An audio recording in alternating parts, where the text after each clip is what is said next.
E entón que, Natalia, gostaste deste novo capítulo de Morangos? Gostei, pero moitísimo. Entendiches máis ou menos o que dicían os personaxes? Sí, entendino bastante ben, porque hai frases que son cuspidiños ao galego. Quem me dera poder dizer o mesmo. Pero escoitei ben ou dixeron estás feito un puto malcriado? Estás feito un puto malcriado porquê?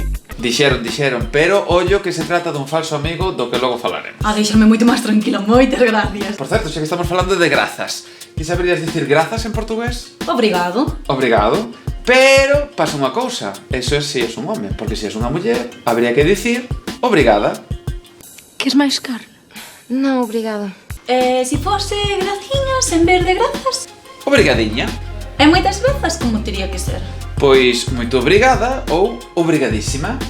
Por certo, moito obrigada aos nosos amigos brasileiros que nos dixeron en YouTube, a través de YouTube, que no capítulo anterior decíase rabo ou cu e que eso en brasileiro é moito feio. Sí, porque de feito eles prefiren dicir bunda ou bum bum para referirse ao cu.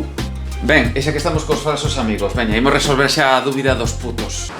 Tens que mostrar aos teus irmãos que já não és um puto. Mas eu também não sou um puto e tu tratas-me como se fosse. Pois sí, en portugués europeo, puto significa rapaz, neno, mesmo fillo. Pero dice habitualmente. Sí, é iso que no Brasil ten uns significados moi parecidos aos que temos no galego. Xa sabes por onde pode ir a cousa, non?